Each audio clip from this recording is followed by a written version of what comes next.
Diam tak diam tuan, lebih daripada 4 tahun saya berulang daripada negeri saya Johor ke Berhad. Dan setiap kali saya datang ke Berhad, saya akan melalui jalan yang agak jauh, khususnya bila memasuki satu estate Felda yang bernama Berhad Selatan. Maknanya kita akan menempuh perjalanan yang agak jauh, sarjana memandang ladang kelapa sawit di bawah Felda Plantation yang mengikut rekod ladang Berhad Selatan ini antara merupakan ladang Felda Plantation yang terbesar di negeri Pahang dan antara yang terbesar di Malaysia selain daripada gugusan Sahabat di negeri Sabah. Saya mengimpikan sebenarnya kalaulah Pakatan Rakyat memerintah Malaysia dan sebagaimana janji 100 hari Pakatan Rakyat, kita akan mengagih-agihkan tanah Felda Plantation ini kepada anak-anak pendoka. Bayangkan tuan-tuan, kalau selama ini kita lalu Berhad Selatan, kita mungkin berani hanya pada waktu siang. Pada waktu malamnya sangat sunyi dan menyeramkan. Mungkin tak ramai orang yang sanggup untuk lalu kawasan itu. Kalau kita agihkan tanah ini kepada generasi kedua dan ketiga Felda yang layak, tentulah suasana di Berhad Selatan akan berubah, tidak seperti mana pada hari ini. Kerana kalau kita berikan kepada anak pendoka, maka bukan sahaja ada ladang di situ, tetapi ia ada rumah. Dan konvensyen Hala 7 Felda pada 22 hari bulan ini, kita akan dapat satu presentation, persembahan bagaimana bentuk perumahan generasi kedua di tengah-tengah ladang Felda Plantation yang dibangunkan, yang bukan sahaja mungkin anak-anak pendoka dapat antara 5 hingga 10 ekar setiap seorang, tapi ada rumah. Rumahnya bukan macam pendoka tahun 60-an atau 70-an yang orang panggil rumah kotak. Tapi hari ini kalau kita bangunkan, mungkin konsepnya macam rumah mesra rakyat, yang anak pendoka duduk di situ, ada kebun dia di situ, ada bangunan komersial, ada projek-projek hiliran, dan tentulah dia akan lebih baik daripada Felda Kementing dan Felda-Felda yang lain, kerana kita akan buat perumahan dan juga Felda yang berkonsepkan pembangunan moden menepati ciri-ciri pada era ini. Jadi kalau ini dapat kita lakukan tuan-tuan, saya tak fikir mana-mana anak pendoka yang layak dia akan menolak tawaran ini. Ini saya fikir tawaran yang 20 kali lebih baik daripada dura runtuh yang dijanji oleh Najib Tun Razak dan pemimpin-pemimpin Barisan Nasional. Dr. Rosli Yaakob, bekas timbalan pengarah Bank Negara, dia buat satu unjuran. Katalah pendoka Felda dia dapat dura runtuh. Kalau namanya dura runtuh, dia tak boleh kurang daripada 10,000. Kalau sekadar dapat 1,000, dia bukan dura runtuh. Dia mesti 10,000 ke atas. Sebab Perdana Menteri dah umum dekat Triang 3. Dura runtuh ni kalau dapat tersandar, terkejut dalam kejutan kapur. Itu bahasa daripada Perdana Menteri. ketika dia datang dekat Teriang 3 beberapa minggu yang lalu. Kalau unjurannya 10.000 setiap penroka, tuan bayangkan nilai tanah hari ini. Kalau dah ada pokok kelapa sawit diberi di mereka, saya dipahamkan oleh kawan-kawan broker tanah, dia kata dengan harga komoditi kelapa sawit ketika ini 1 ekar nilainya 50.000. Kalau 5 ekar dah berapa tuan-tuan? Dah 250.000. Campur lagi dengan rumah mesra rakyat lingkungan 55.000. 250.000 campur dengan 55.000 sudah 300.000 tuan-tuan. Artinya anak-anak penroka yang kalau 10 ekar lebih daripada itu.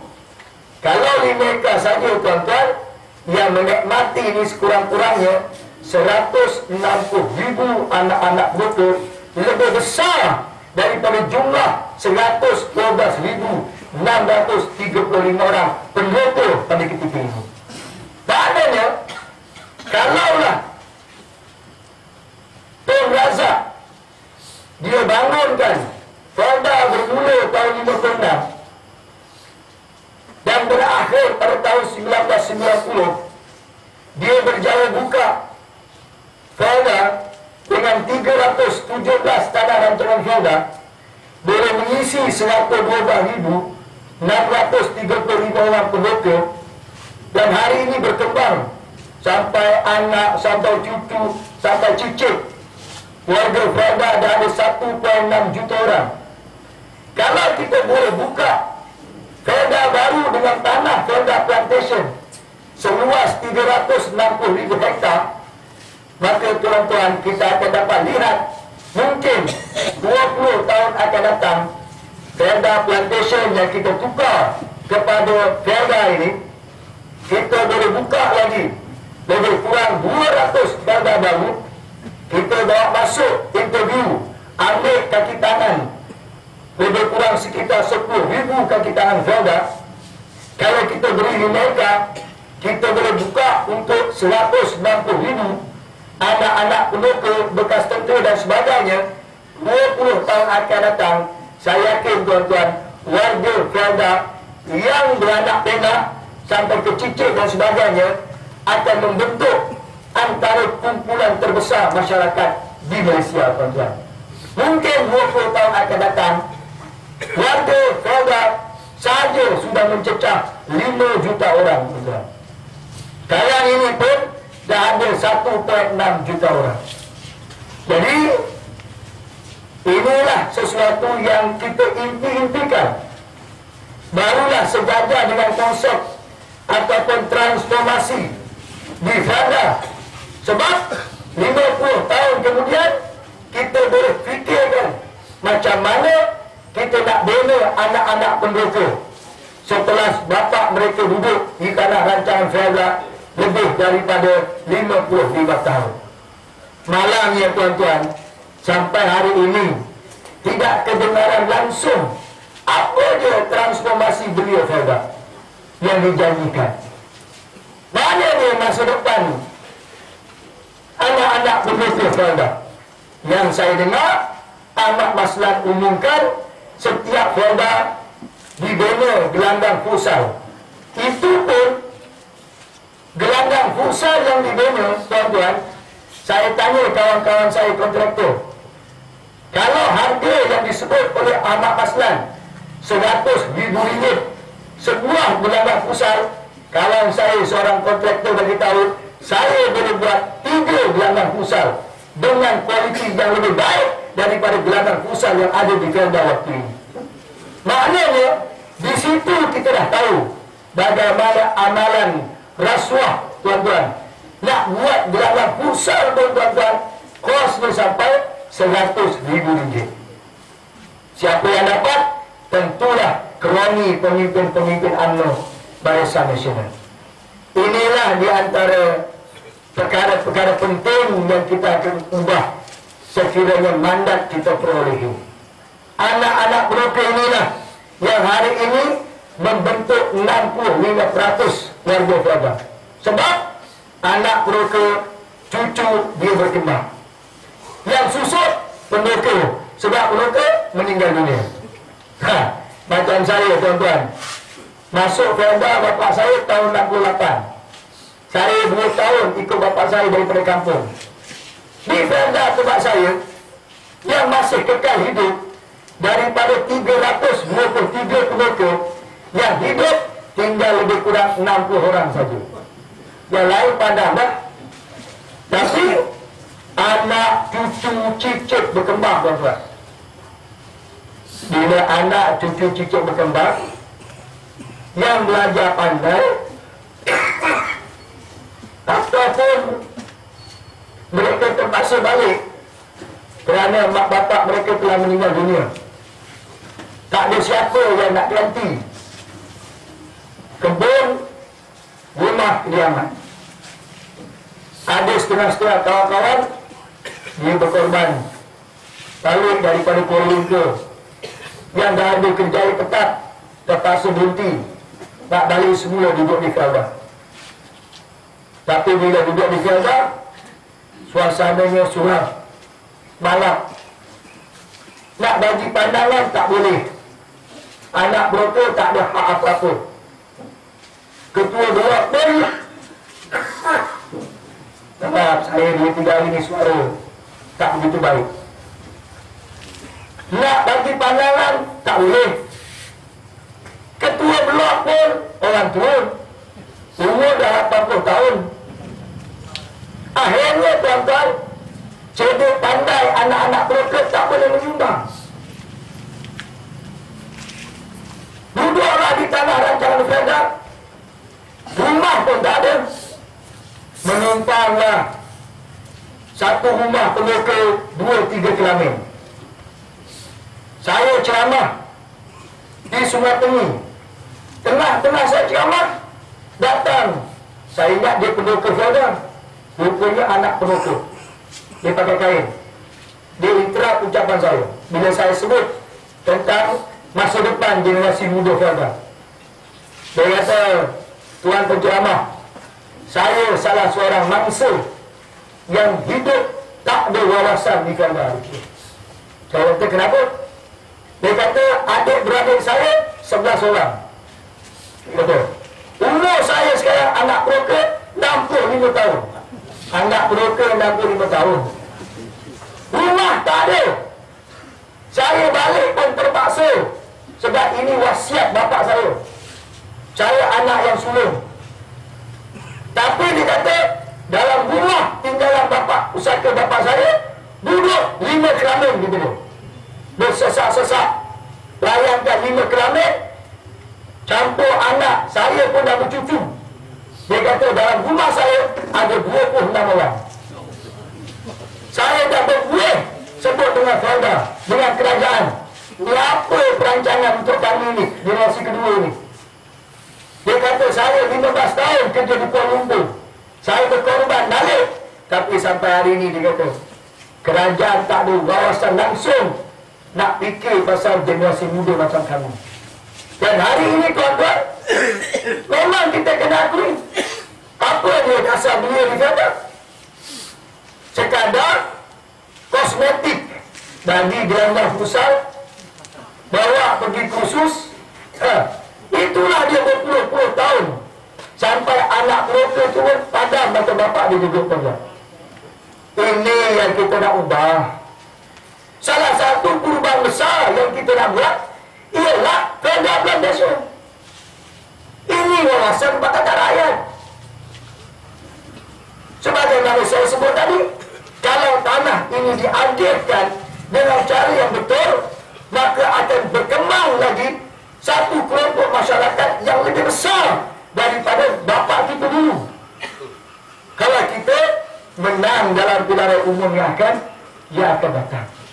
Satu, yang kedua tuan-tuan, begini besar Kelantan, tak ada universiti tuan-tuan. Saya dah sebut lama, mana universiti Kelantan? Petronas pun dah ada universiti. Berapa banyak universiti swasta? Saya dimaklumkan, saya tak sebut nama beliau. Beliau ni ada hubungan dengan Universiti Lincoln Wing. Tanah Felda Plantation. Kalau kita ada bajet setahun berapa kita perlukan untuk universiti ini, kenapa tidak demi kecemerlangan untuk melahirkan graduan-graduan intelek anak mereka, kenapa tidak sebahagian daripada tanah Felda Plantation kita peruntukkan sebagai dana untuk mengongkosi universiti yang menjadi milik kita semua, tuan-tuan. Syaratnya kita ada kreativiti. Bukan kita nak ambil jalan mudah, nak hantar anak kita pergi masuk Universiti Lincoln Wing. Akhirnya hanya tuan-tuan sebagai kecil dapat manfaat, yang lain tak ada belajar pun dah berhenti dan sebagainya. Yang ketiga, yang akhir yang saya nak sebut pada malam ini, tuan-tuan, ialah mengenai kedudukan terkini proses penyenarai Felda Gold Venture. Saya nak tunjuk fakta di malam ini. Okey, di tangan saya ni, tuan-tuan, Felda Plantation Sedia Berhad yang dia memiliki tanah 360,000 hektar. Asalnya namanya Felda Plantation Sedia Berhad di bawah Suruhanjaya Syarikat Malaysia. Dia punya director ada lebih kurang 12 orang. Dalam diam-diam Isa Samad telah register, dia tukar Felda Plantation ni, tuan-tuan, kepada syarikat baru. Ni hebat manusia nama Isa Samad ni, tuan-tuan. Apa nama syarikat baru? Felda Global Venture Plantation Sedia Berhad. Dia tukar dah, tuan-tuan. Tak selesai lagi pun penyenarai, dah tukar, tuan-tuan. Directornya tinggal berapa orang, tuan-tuan? Daripada 12 tinggal 4, tuan-tuan. 2 sekretari dia perempuan, 2 orang. Mana 2 orang tu kita tolak lah. Tinggal 2. Siapa 2, tuan-tuan? Isa Samad dengan siapa? Sabri Ahmad, CEO kepada Felda Global Venture. Dia dah buat, tuan-tuan. Maknanya 360,000 hektar tanah tu milik Isa Samad, tuan-tuan. Kalau diam-diam saya dapat maklumat ni pun orang bagi, tak berani nak bagi kat peluru. Saya jumpa dekat Seremban, tuan-tuan. Dia bagi, dia kata dalam diam-diam Isa Samad dah ambil dah tanah Felda Plantation tu pun. Satu. Kedua, okeylah, dia kata Suruhanjaya Koperasi bila saya datang tentang status Isa Samad, dia balas, dia kata Isa Samad hanya ahli koperasi, dia bukan pengurusi koperasi KPF. Saya tak puas hati. Sebab apa? Dari segi tindakan, kenapa Isa Samad yang menguasai KPF ketika ini? Bila saya congkil-congkil, tuan-tuan, saya dedahkan malam ini. Okey, ini semua ni terkini ni. Ini surat yang dikeluarkan oleh Setiausaha Lembaga Felda. Saya baca, nanti orang kata pula saya ni buat fitnah. Okey, surat ini dihantar kepada Encik Mazlan Talib, Ketua Eksekutif Koperasi Permodalan Felda Malaysia Berhad. Apa dia? Keputusan Mesyuarat Lembaga Pengarah Felda pada 21 Mac 2012. Merujuk perkara di atas, dengan hormatnya dimaklumkan, Mesyuarat Lembaga Felda pada 21 Mac 2012 telah bersetuju melantik Yang Berhormat Tan Sri Muhammad Isa Datuk Abdul Samad sebagai pengurusi KPF yang baru, berkuat kuasa mulai 21 Mac 2012. Ini surat ini, tuan. Maknanya Datuk Zulkifli Abdul Wahab bukan lagi pengurusi KPF. Disingkir tengah jalan, tuan-tuan, oleh siapa? Oleh Isa Samad. Ini yang hantar surat ni, Asia Sohib ni, tuan-tuan. Dia hanya keluarkan surat saja, tapi mesyuarat kita bincang, Isa Samad melantik diri dia sebagai pengurusi KPF, tuan-tuan. Ini surat ni, tuan-tuan. Macam mana saya dapat? Itu jangan tanya. Satu lagi saya dapat, tuan-tuan. Okey, ni di tangan saya. Hebat Isa Samad ni, tuan-tuan. Selama ini 51% equity KPF ada dalam Felda Holding. 51%.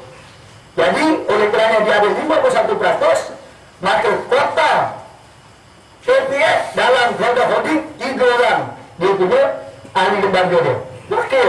Wakil tetap dalam Felda Holding.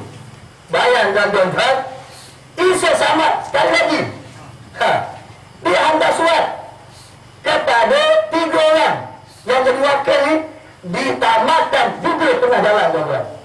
Ditamat tuan-tuan. Okay, saya baca di sini. Tempoh penghormatan sebagai ahli lembaga pengarah syarikat Felda Holding Berhad. Kami merujuk kepada tempoh penghormatan yang berbagi datuk sebagai pengarah syarikat Felda Holding yang berakhir pada 31 Disember 2011 adalah dengan ini dimaklumkan bahawa pelantikan yang berbagi datuk sebagai pengarah syarikat Felda Holding tidak diperbarui dan tamat tempoh pada 22 Mac 2012. Yang benar, yang berhormat Tan Sri Haji Muhammad Isa bin Datuk Abu Samad, pengerusi Felda Holding. Maknanya apa tuan-tuan? Sekarang ni Felda dikuasai sepenuhnya oleh seorang manusia yang nama Isa Samad. Jadi wakil kedua dah tak ada tuan-tuan, dikosongkan. Tu yang akhir saya tunjuk tuan-tuan. Banyak tu. Lah saya tunjuk. Okay. Dia kata Isa Samad, selepas penyenaraian saya tak ada apa-apa. Saya ni tak ada kepentingan apa-apa. Kita buat ini hanya untuk pendoka. Pendoka dapat 2 untuk makluman tuan-tuan, keputusan mesyuarat antara lembaga pengarah Felda bersama menteri yang bertanggungjawab Datuk Ahmad Maslan. Selepas disenaraikan, kuasa terbesar tuan-tuan duduk kat mana? Dekat syarikat perdagangan pelaburan yang dipanggil Investment Holding Company. Ini yang 33% tuan-tuan, yang terbesar. Di sini letaknya hampir 10 bilion dana-dana yang dikumpul tuan-tuan. Bila kita cek siapa yang duduk di situ, yang duduk di situ tu, yang jaga tu, syarikat perdagangan pelaburan. Bila kita tengok tuan-tuan, keputusan daripada mesyuarat lembaga bertarikh 14 Disember antara menteri yang bertanggungjawab ke atas Felda, Datuk Ahmad Maslan bersama dengan ahli lembaga pengarah Felda bersetuju untuk membuat pelantikan sebagai ahli lembaga wakil bagi KPF. Yang kata Isa Samad, saya tak ada apa-apa tuan-tuan. Satu-satunya wakil KPF adalah Tan Sri Haji Muhammad Isa Abu Samad. Semua dia tuan-tuan. Dokumen ini saya telah serah kepada SPRM 12 hari bulan yang lalu. Bila saya serah dengan timbalan pengarah siasatan, dia baca, dia geling kepala tuan-tuan. Dia bisik kat saya, mampu Isa Samad ni kata. Maknanya Isa Samad yang kuasai Felda. Belum pun penyenaraian benda, belum penyenaraian lagi. Semua dia punya tuan-tuan. Dan salah seorang pegawai tanah Felda beritahu, dia minta saya songkit, bedahkan. Dia kata, InsyaAllah dia kata tak lama lagi dia akan bagi maklumat lengkap. Siapa yang menguasai 47 anak-anak syarikat Felda? Saya tanya dia, Isa Samad jadi chairman berapa anak syarikat? Isa Samad saja jadi chairman kepada 40 anak syarikat. Bayangkan tuan-tuan. Jadi kalau tuan-tuan dapat setakat 30,000 dia dah untung. Hak Isa Samad 1 inci tanah pun tak budak Felda. Tiba-tiba tuan-tuan sampai nak bergaduh kedai kopi. Dia perli orang PAS, perli orang PKR, kerana tolak dia runtuh. Dia mereka kata bodoh, kerajaan nak bagi dia runtuh tanda, dia kata. Tuan-tuan, saya dah sebut tadi, bila Isa Samad dah tukar semua nama tuan-tuan. Saya nak kod apa yang Tengku Razali Hamzah sebut. Dia ulang dah kali kedua tuan-tuan. Kali pertama dalam wawancara khas di Kuala Lumpur, Tengku Razali sebut, dia kata kalau pendoka bersetuju dengan penyenaraian, dia kata saya cukup bimbang. Dia kata tanah dan kepentingan pendoka akan tergadai. Itu statement Tengku Razali. Minggu lepas dia ulang dalam pelancaran amanah di Kelantan tuan-tuan. Dia sebut dengan lebih keras lagi, dia kata, saya bimbang selepas penyenaraian penderoka Prada akan tinggal sehelai sepinggang. Ini kenyataan Tengku Razali, tuan-tuan. Jadi kalau tuan-tuan nak sangat 30,000 lah, kalau sebut 30,000 jarum tu, ambillah tuan-tuan. Tapi jangan menyesal. Selepas penyenaraian, harta tuan-tuan habis. Akhirnya tuan-tuan, ibarat pepatah Melayu sebut, menang sorak kampung tergadai. Yang dikejar tak dapat, yang dikendung kececeran. Inilah nasib pendopo Prada di Cari Baru Johor, pendopo Prada Sungai Buaya Ulu Selangor, pendopo Prada Sendayan, pendopo Prada Labu Johnson, Isa Samad, Ovo pendopo Prada di Sendayan, dah tua sampai bila nak menolak getah. Lebih baik jual, sementara harga tanah tengah mahal. Bila lagi pendopo nak jadi jutawan. Kalau tak jual, nanti anak pendopo mati pun anak ganti, anak pun jual. Sebelum anak jual, lebih baik pendopo jual dulu. Pendopo pun setuju. Setuju, kita nak jual harga mahal. Kita tak beli dengan eka, kita beli dengan kiraan kaki. Dia pun sebut kerajaan Negeri Sembilan bersedia untuk beli RM1.80 sekaki. Pendopo tuan-tuan, dapat saja diorang macam sekarang diorang yang tuan-tuan dapat tu, yang diorang ni kononnya nak dapat saham ni, sampai keluar pula berusaha ni, tak sabar-sabar. Hari ni dapat orang, semalam dah isi tuan-tuan. Hari ni dapat orang, semalam dah isi. Punyalah pendopo ni tak sabar-sabar tuan-tuan. Isi, sampai masih dah sign agreement yang dijanjikan RM1.80 tinggal RM1.20. Nak dapat yang RM1.20 sekaki pun 7 tahun tuan-tuan bertaruh di Mahkamah Tinggi Seremban. Lawyernya arwah anak Ustaz Fadil Nur, saudara Faiz tuan-tuan. Berapa pendopo dapat? Separuh kurang daripada apa yang dijanjikan. Dapat rumah pun retak tuan-tuan, duit pun habis. Hari ini pendopo Sendayan gigit jari sebab tanah itu dijual oleh sesamad, harganya satu kaki RM20 tuan-tuan. Jadi inilah nasib pendopo Prada. Fikir-fikirkanlah. Saya tak boleh paksa, saya tak ada kuasa apa-apa, tapi fikir-fikirkanlah. Kalau tuan-tuan rasa tuan-tuan dah kena tipu dengan DN, kalau anak pendopo nak tanah generasi kedua, nak mereka punya jaminan masa depan, bagi saya formulanya hanya satu. Apa dia formulanya? Kali ini tuan-tuan, mesti ada keberanian, ada tekad, ada azam. Barisan Nasional mesti dinyatakan, kita ganti dan naikkan Pakatan Rakyat di negeri Pahang dan di Malaysia, insyaAllah. Boleh tak tuan-tuan? Kalau boleh tuan-tuan, saya rasa inilah dia yang paling baik yang dikatakan transformasi politik dalam negeri dan negara kita, insyaAllah. Saya yakin warga Prada akan berbuat demikian pada pilihan umum yang akan datang. Wabillahi taufiq wal hidayah. Assalamualaikum warahmatullahi wabarakatuh.